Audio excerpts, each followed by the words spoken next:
नमस्कार दोस्तों, हमारे चैनल में आप सभी का स्वागत है। आप लोग ये कहानी कहाँ से देख रहे हैं कमेंट करके ज़रूर बताइएगा। बहू बिमला को छोड़ दो, उस पर ऐसे अत्याचार मत करो। अब उससे और सहन नहीं होता है यह सब। बहू, मैं कुछ न कुछ जुगाड़ करके पैसों का इंतज़ाम कर दूँगा और तुम्हें इस सेठ के पैसे दे दूँगा। बेटा, वह मर जाएगी, अब उससे काम नहीं होता घर का। तुमने अगर समय रहते उसकी दवा गोली कराई होती तो आज उसका यह हाल ना हुआ होता। हम दोनों से सारा काम करवाने के बावजूद भी तुम हमें समय से खाना नहीं देती हो। बिना कुछ खाए हम बूढ़ों के शरीर में ताकत कहाँ से आएगी? जब हम दोनों लोग समय से कुछ भी खाएंगे पिएंगे नहीं तो हम में जान नहीं रहेगी। राम किशोर जी अपनी बहू रेवा के आगे हाथ जोड़े गिड़गिड़ा रहे थे, मगर उनकी बहू रेवा पर अपने ससुर की बातों का कोई असर होता नहीं दिख रहा था और वह लगातार अपनी सास को मार रही थी। क्यों बे बूढ़े, तुझे भी ज़्यादा चर्बी चढ़ रही है तो बता दे, मैं तेरी भी चर्बी उतार देती हूँ। तेरी जुबान आजकल कुछ ज़्यादा ही चलने लगी है। जो इस बुढ़िया के लिए बोल रहा है, आज तुम दोनों को कुछ भी खाने को नहीं मिलेगा और अगर तुम दोनों ने अपने बेटे के सामने अपना मुंह खोलने की भी हिम्मत करी तो मुझसे बुरा कोई नहीं होगा। बूढ़े, तुझे अच्छे से पता है ना कि मैं तेरी प्यारी प्रिया का क्या हाल करूँगी। तो जैसा मैं कहती हूँ वैसा करता जा, नहीं तो आगे उसके साथ जो भी होगा उसके जिम्मेदार सिर्फ तुम दोनों होंगे। और बूढ़े, तू मुझे पैसे देने की बात कर रहा है ना, तो बता किसके घर में डकैती डालेगा? क्योंकि घर से बाहर तो तुझे कोई काम देने से रहा, इसीलिए अपने मुंह पर ताला लगा और इसी घर में रह और चुपचाप यहाँ के काम कर। कह कर रेवा ने अपनी सास बिमला जी को एक तरफ धक्का दिया, जिससे वह पास ही के पिलर से टकराते टकराते बची। क्योंकि वक्त रहते राम किशोर जी उनके आगे आ गए और उनकी पीठ उस पिलर से जा लगी, जिससे उनकी चीख निकल गई, मगर उन्होंने अपनी पत्नी बिमला को नहीं छोड़ा। वाह बूढ़े वाह, इस उम्र में भी तुझे इस बुढ़िया का ख्याल है। चलो अच्छा है, अब तो इस बुढ़िया को तड़पाने में मुझे और भी मज़ा आएगा। इतना बोल वह वहाँ से अपने कमरे में चली गई, मगर उसने यह ध्यान ही नहीं दिया कि राम किशोर जी का पोता कब से दरवाजे की ओर से छिपकर अपनी माँ की करतूतें देख रहा था। अपने दादा दादी के साथ माँ द्वारा ऐसा दुर्व्यवहार होते देख राम किशोर जी के पोते मोहन की आंखों में आंसू आ गए। रेवा के वहाँ से जाने के बाद मोहन अपने दादाजी के पास आया और उनसे बोला, दादाजी, अब मुझसे आप दोनों की ऐसी हालत देखी नहीं जाती। इससे अच्छा आप लोग इस घर से चले जाओ। बाहर कहीं रहोगे तो कम से कम आपको कोई मारेगा तो नहीं और ना ही आप दोनों के साथ माँ की तरह कोई दुर्व्यवहार करेगा, बल्कि यहाँ से तो ज़्यादा ही अच्छी हालत में रहोगे। मैं भी आपकी कुछ मदद नहीं कर सकता हूँ। माँ कैसी है यह तो आप जानते ही हैं। मोहन अपने दादाजी से यह सब कह रहा था और साथ में अपने हाथों से उनके आंसू भी साफ कर रहा था। राम किशोर जी अपने पोते के सर पर हाथ फेरते हुए बोले, बेटा, हम दोनों यहाँ से चाह कर भी नहीं जा सकते। पर क्यों दादाजी, ऐसी जिल्लत भरी ज़िंदगी जीने से तो अच्छा आप लोगों का यहाँ से जाना होगा। मैं जानता हूँ बेटा, पर तू अभी बहुत छोटा है, इसीलिए मैं तुझे कुछ भी नहीं बता सकता। नहीं दादाजी, आज आपको मुझे बताना ही होगा कि ऐसी कौन सी बात है जो आप लोग मुझसे छुपा रहे हैं। और मैं अब इतना भी छोटा नहीं हूँ जो मुझे कुछ भी समझ ना आए। आपको मेरी कसम दादाजी। राम किशोर जी बोले, अगर तू सच जानना ही चाहता है तो सुन। फिर राम किशोर जी ने उसे जो बताया उसे सुनकर मोहन सन्न रह गया। उसकी आंखें हैरानी से बड़ी हो गई और उनमें नमी आ गई। उसे यकीन नहीं हो रहा था कि उसकी रेवा माँ ऐसी हो सकती है। पूरी बात सुनकर अनायास ही उसके मुंह से निकला, दादाजी, रेवा माँ को पहचानने में आपसे चूक कैसे हो गई, जबकि आप तो इंसान के चेहरे से ही पहचान जाते थे कि उस शख्स के मन में क्या चल रहा है और वह कैसा है। राम किशोर जी बोले, बेटा, वो औरत भेड़ की खाल में भेड़िया निकली जिसने अपने चेहरे पर अच्छाई का झूठा नकाब ओढ़ रखा है। उस नकाब की वजह से मैं उसे नहीं पहचान पाया और उसे इस घर में तेरी माँ बना कर ले आया। मैं नहीं जानता था कि वह इतनी जल्दी अपना असली रंग दिखा देगी। बोलकर वह चुप हो गए और एकटक मोहन की ओर देखने लगे। उनके अचानक चुप होने पर मोहन हैरान था। वह उनसे कुछ कहता कि उसे अपने पीछे से रेवा की आवाज़ सुनाई दी, तो मोहन समझ गया कि उसके दादाजी क्यों चुप हो गए। रेवा मुस्कुराते हुए, अरे मोहन बेटा, तुम यहाँ क्या कर रहे हो? चलो आओ डिनर कर लो, फिर तुम्हें अपना होमवर्क भी तो करना है ना। पर माँ, दादा दादी यहाँ ऐसे क्यों बैठे हैं? क्या वो हमारे साथ खाना नहीं खाएंगे? देखो ना माँ, लगता है उन्हें चोट लग गई है, शायद इसीलिए यहाँ ऐसे बैठे हैं। ऐसा करो माँ, आप इन्हें उठाने में मेरी मदद करो ताकि हम इन्हें खाना खिलाकर इनके रूम में पहुँचा सकें। मोहन की बातें सुनकर रेवा चौंक गई कि वह क्या कह रहा है, मगर वह उसके सामने कोई भी तमाशा नहीं करना चाहती थी। उसने नफ़रत से अपनी सास बिमला जी की ओर देखा और उन्हें उठाने के लिए आगे बढ़ी और दांत पीसते हुए बोली, हाँ बेटा, इनका ख्याल रखना हमारा ही फ़र्ज़ है और मैं यह फ़र्ज़ बहुत अच्छे से निभाऊंगी। फिर किसी को मुझसे कोई भी शिकायत नहीं रहेगी। अरे नहीं बेटा, तुम जाओ, हम यहाँ ठीक हैं। और बेटा, पहले तुम खा लो खाना, हम दोनों बाद में खा लेंगे। जाओ अपनी माँ के साथ। राम किशोर जी उसकी बातों का मतलब समझकर मोहन को समझाते हुए बोले, अरे ऐसे कैसे दादाजी, आइए मेरे साथ डिनर करिए, फिर अपने कमरे में लेट कर आराम करना। मोहन उनका हाथ पकड़ते हुए बोला, आइए, चलिए उठिए, जल्दी से, कितने दिनों से मैंने आपके साथ खाना नहीं खाया है। राम किशोर जी को उठाते हुए मोहन बोला। मोहन तो बस इतना चाह रहा था कि उसके बूढ़े दादा और दादी जी को भूखा ना सोना पड़े। उसने यह भी सोच लिया था कि उसे चाहे जो करना पड़े, वह उन्हें भूखा नहीं रहने देगा। बस यही सोचकर उसने उन्हें अपने साथ बिठाकर खुद खाया और उन्हें भी खिलाया।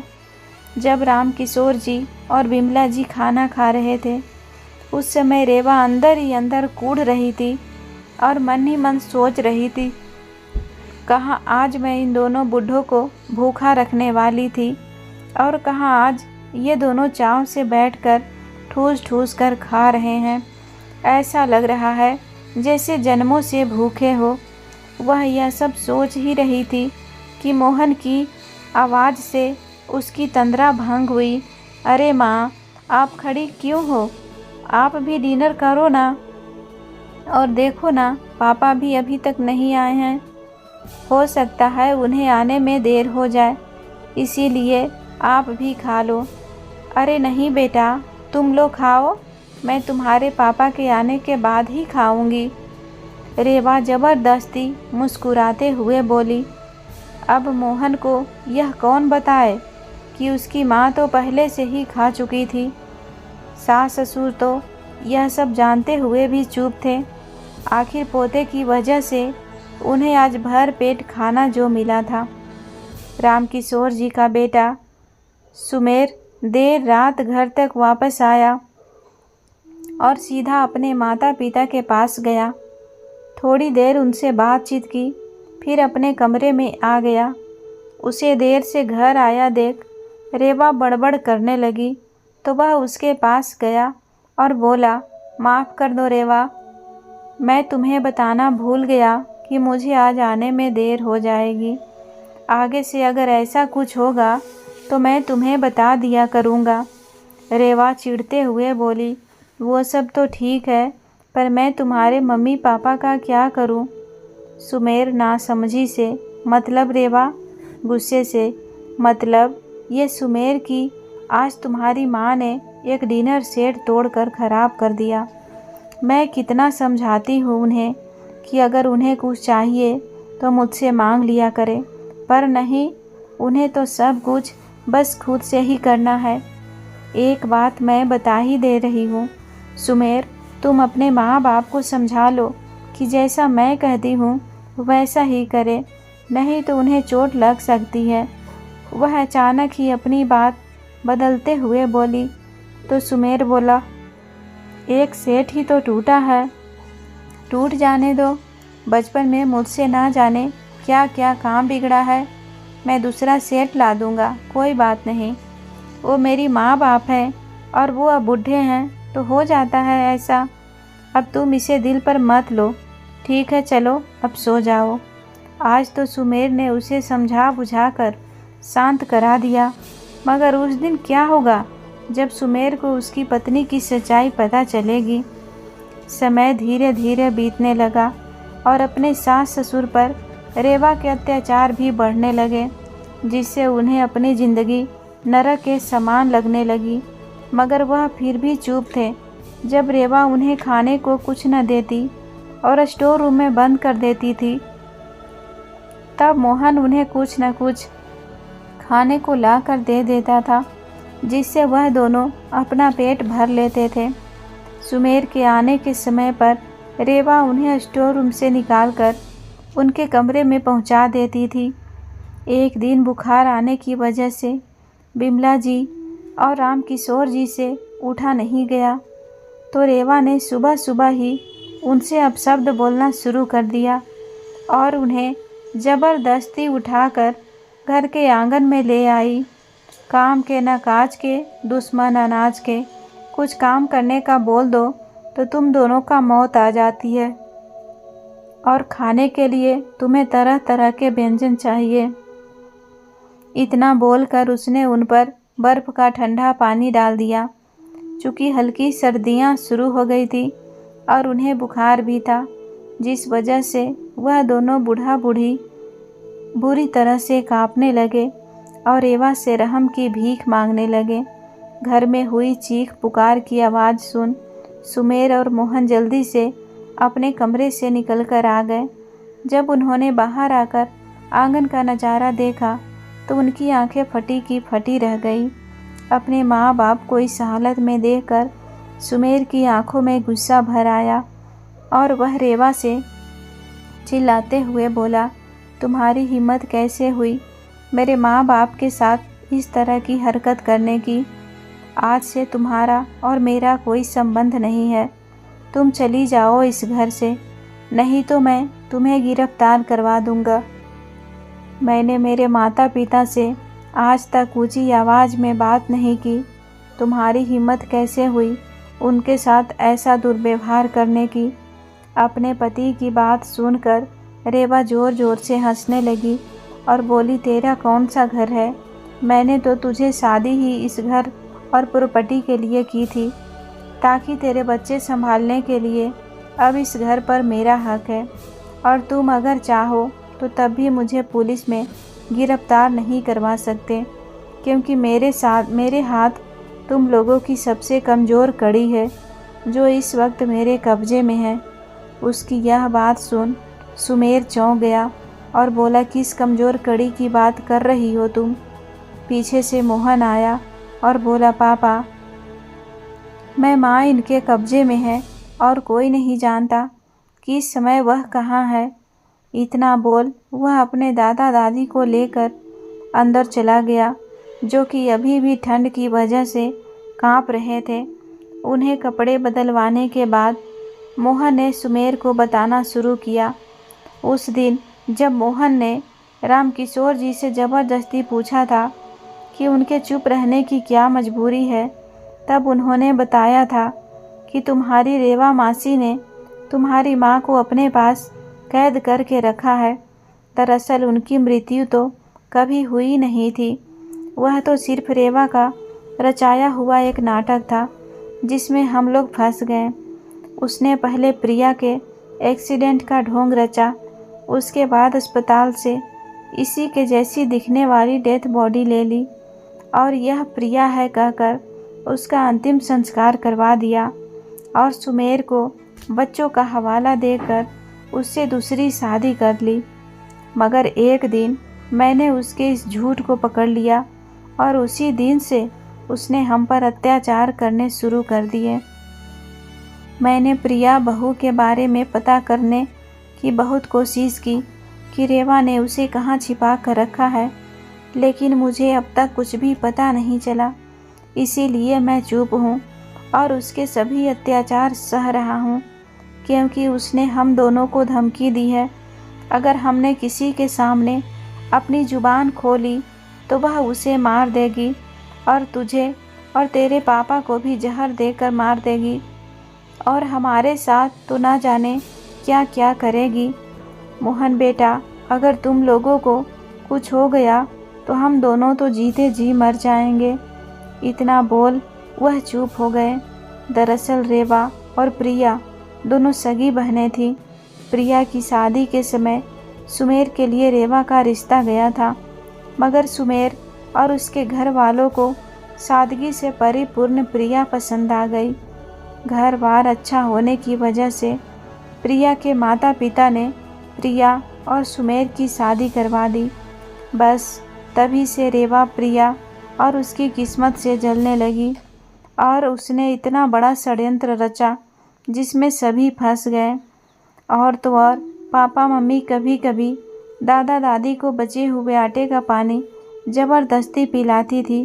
अपनी पत्नी की यह करतूतें सुन सुमेर का खून खौल गया। उसने आव देखा न ताव और उसके चेहरे पर अनगिनत थप्पड़ जड़ दिए। सुमेर, मुझे माफ़ कर दो, मैं ऐसा अब कभी नहीं करूँगी।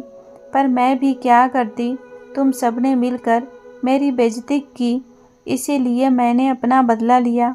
और मुझ पर हाथ उठाने से पहले यह सोच लो कि प्रिया अभी भी मेरे पास है। मेरे एक इशारे पर मेरे लोग उसकी जान लेने में बिल्कुल भी देरी नहीं करेंगे। रेवा की यह धमकी सुन सुमेर ने अपने हाथ पीछे खींच लिए। कौन से लोगों की बात कर रही हो रेवा? वो जो अब हमारे कब्जे में है, या फिर इनके अलावा कोई और भी है? दरवाजे से आई इस आवाज़ को सुन रेवा और बाकी सभी लोग चौंक गए। जब उन्होंने आवाज़ की दिशा में देखा तो वहाँ पुलिस खड़ी थी और उनके साथ खड़ी थी प्रिया, जिसकी हालत देखकर ऐसा लग रहा था जैसे उसे ना जाने कितने दिनों से भूखा रखा गया हो और उसके साथ मार पीट की गई हो। अपनी माँ को देख मोहन भागकर प्रिया के पास गया और उससे लिपट गया। मोहन और पुलिस को अचानक वहाँ आया देख रेवा के पैरों तले ज़मीन खिसक गई और वह डरते हुए लेडी कांस्टेबल से बोली, आपको यह सब कैसे पता चला? उसकी बात सुन मोहन आगे आया और गुस्से से बोला, मैंने सब कुछ बताया है इन्हें। उस दिन जब आपने मेरे दादा दादी को मारा था तब मैंने सब कुछ देखा और सुना था, और आपके वहाँ से जाने के बाद मेरे बार बार पूछने पर दादाजी ने मुझे आपकी सारी सच्चाई बता दी। अगले दिन मैं स्कूल जाने के बहाने घर से निकला और सीधा पुलिस स्टेशन गया और आपके बारे में सब कुछ बताया। मेरी बात सुन वहाँ किसी को भरोसा नहीं हुआ। फिर मैंने आपकी हरकतों की वीडियो बनाई जिसमें आप दादा और दादी को स्टोर रूम में बंद करती थी और उन्हें खाना नहीं देती थी। वही वीडियो मैंने फिर इन्हें दे दी और फिर इन लोगों ने आप पर नज़र रखना शुरू कर दिया और देखो उसका नतीजा हम सबके सामने है। मोहन की पूरी बात सुन रेवा आग बबूला हो गई और इसकी तरफ गुस्से से बढ़ी। उसने जैसे ही उसे मारने के लिए अपना हाथ उठाया तो प्रिया ने आकर उसका हाथ पकड़ लिया और खींचकर उसे एक थप्पड़ मारा। तुम्हारी हिम्मत कैसे हुई मेरे बेटे को हाथ लगाने की। इंस्पेक्टर साहब, ले जाइए इसे यहाँ से। नहीं, मैं यहाँ से कहीं नहीं जाऊँगी। ये घर मेरा है। मैं तुम सबको जान से मार दूँगी। रेवा बौखलाते हुए बोली, किस घर की बात कर रही हो तुम? यह घर शादी होते ही माँ पापा ने मेरे नाम कर दिया था। प्रिया हंसते हुए बोली, बूढ़े, मैं तुझे जिंदा नहीं छोड़ूंगी। तूने मेरे साथ इतना बड़ा धोखा किया। कहकर रेवा जैसे ही रामकिशोर जी पर हमला करने को हुई कि तभी एक लेडी कांस्टेबल ने आगे आकर उसके गाल पर थप्पड़ रसीद दिया और उसके हथकड़ी पहना दी। उसके बाद पुलिस उसे वहां से लेकर चली गई। रेवा उन सभी के आगे बहुत गिड़गिड़ाई, मगर किसी को भी उस पर दया नहीं आई। बिमला जी ने उसे कहा, बुरे कर्मों का नतीजा हमेशा बुरा ही होता है। प्रिया को इतने दिनों बाद अपने सामने देखकर वह उसके गले लगकर फूट फूट कर रोने लगी। दोस्तों, ये थी कहानी। अगर कहानी पसंद आए तो वीडियो को लाइक, चैनल पर पहली बार आए हैं तो सब्सक्राइब करके बेल आइकन घंटी दबाना ना भूलें। कहानी को पूरा देखने और सुनने के लिए दिल से धन्यवाद।